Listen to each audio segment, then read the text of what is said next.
Oil pulling அது எப்படி பண்ணுறது? காலையில் எழுந்ததும் எதுவும் சாப்பிடாமல் இதயம் வளத்தை வாயில ஊத்தி நல்லா கொப்பளிக்கணும், அப்புறம் அதை துப்பிடணும். இதுதான் ஆயில் புல்லிங்.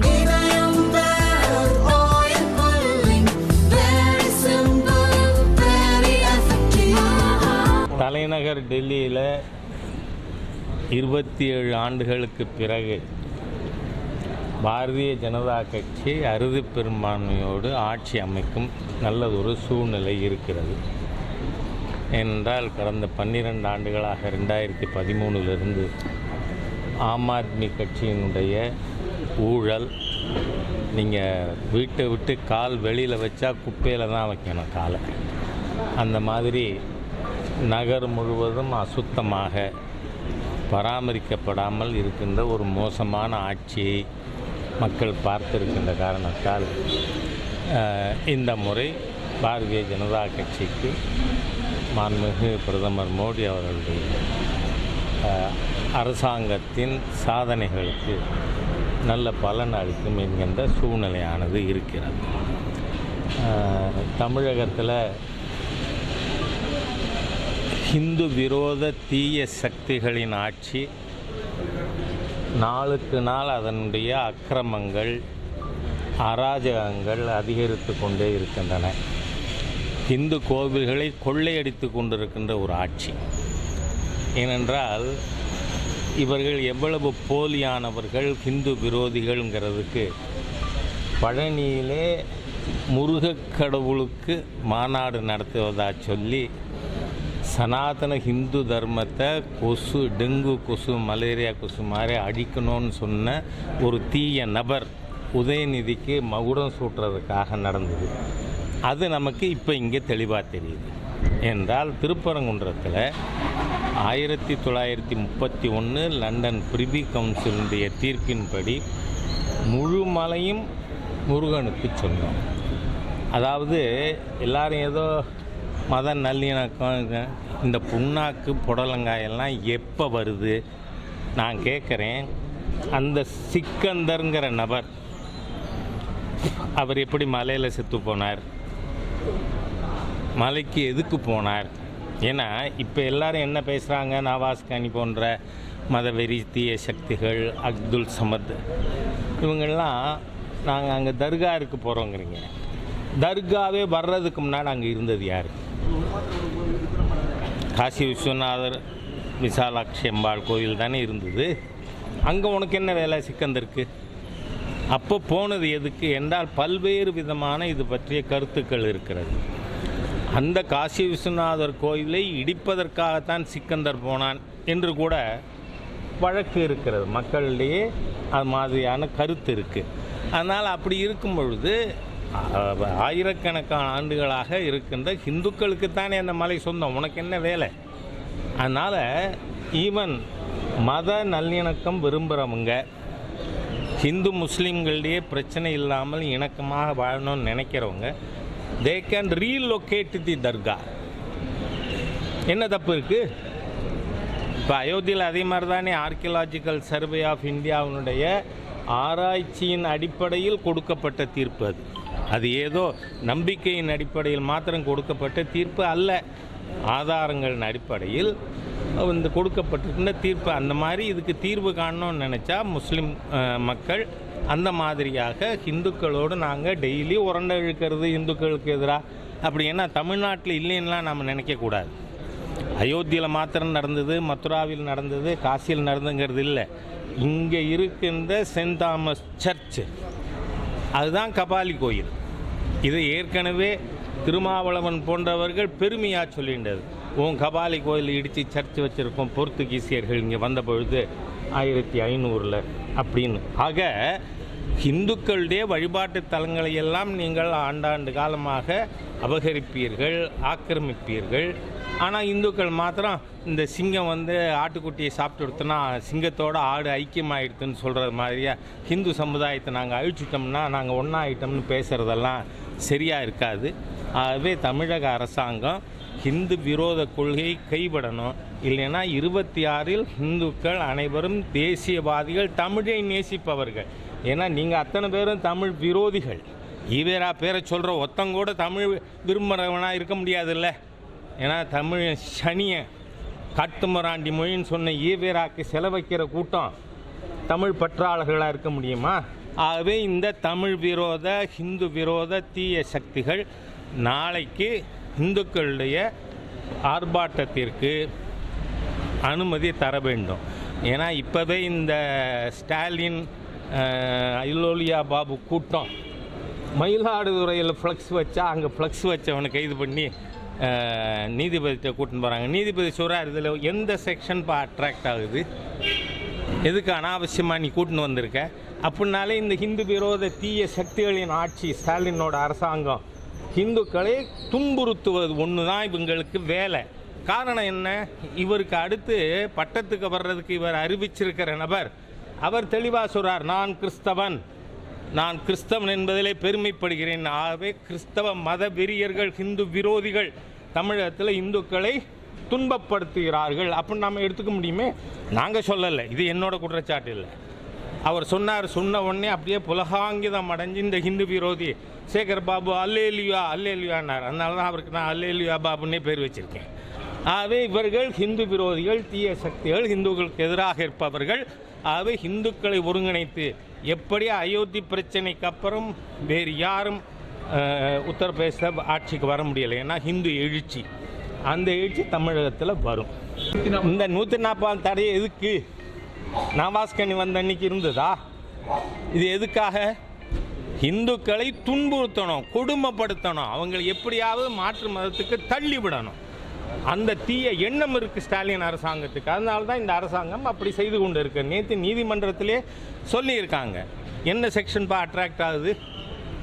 திருப்பரங்குன்றத்துக்கு வாங்கன்னு ஃப்ளக்ஸ் வச்சா கைது பண்ணுவியா? அராஜகம் இல்லையா?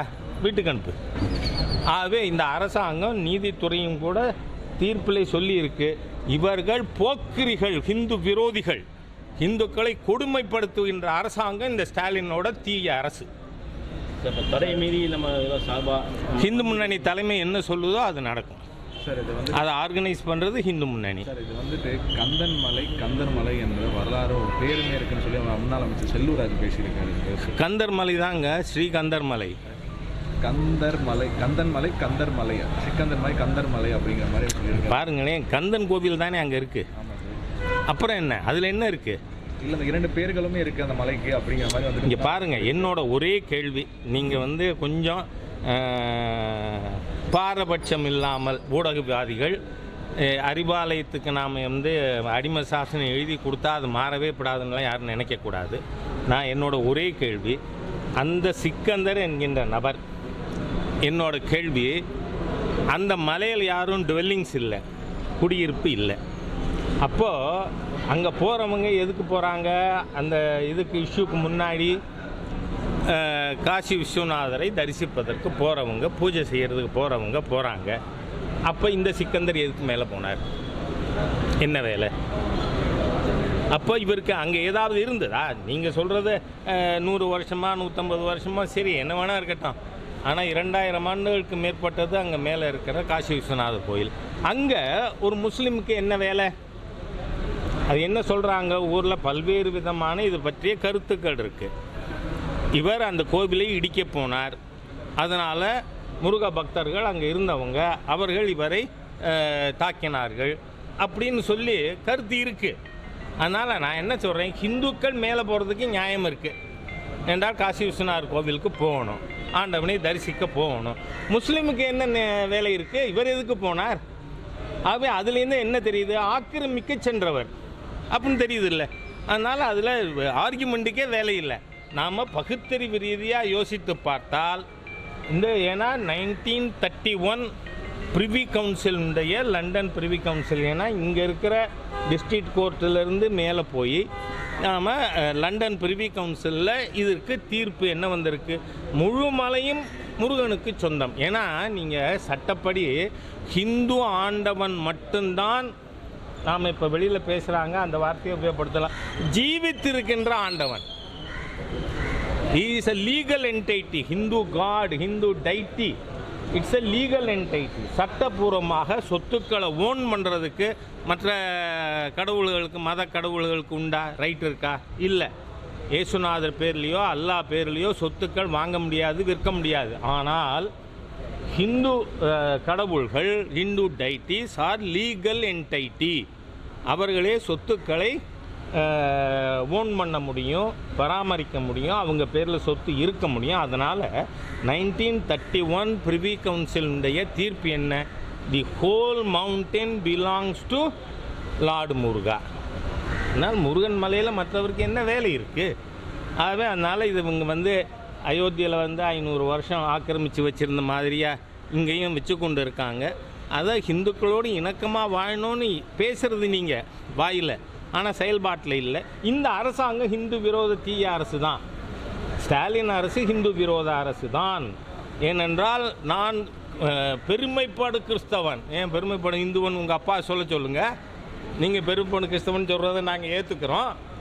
அதுலேருந்தே தெரியுது, willy nilly they want to hear as Hindus. அதனால் அதை நாம் அனுமதிக்க முடியும். நன்றி. எது இந்துக்கள் எல்லாரும் வாங்கன்னு இந்து முன்னணி தலைவர் ஆணையிட்டால் ராஜா கட்டுப்பட்டவன். சார், இந்த பட்ஜெட் பாஜக கூட்டணியில் இருக்கவங்களுக்கே வடக்கு தெற்குன்னு ஒரு பாரபட்சம் இருக்குன்னு சொல்லி கனிமொழி பைத்தியக்காரத்தனம். கனிமொழிக்கு அரசியல் சட்டம் தெரியுமா, பட்ஜெட்னா என்ன தெரியுமா கேட்குறேன் நான். ஏனென்றால் எந்த ஒரு மாநிலத்துக்கு ஏதாவது ஒரு விசேஷ திட்டம் இருந்தால் அந்த மாநிலத்தோட பேர் வரலாம். ஆனால் அந்த மாநிலத்தின் பேர் வரலைங்கிறனால ஒரு சென்ட்ரல் பட்ஜெட்டு ஒரு மாநிலத்துக்குன்னு பேச முடியுமா? இதை விட ஒரு சரியான வார்த்தையை பைத்தியக்காரத்தனை வேறு உண்டா? ஏனென்றால் இந்த பட்ஜெட் இன்றைக்கி என்ன, இந்த நம்ம மதுரையை சார்ந்த தமிழ பெண்மணி வீர தமிழச்சி திருமதி நிர்மலா சீதாராமன் அவர்கள் கடைசி பந்து 6 அடிச்சிருக்காங்க இன்றைக்கி. அதனால் உங்களால் தவிச்சு போய் நீங்கள் பார்லிமெண்ட்டில் நடக்கிறத பார்க்கலாம். மக்களுக்கு 7 லட்சம் ரூபாய் வரைக்கும் வருமான வரி விலக்கு இருந்தது.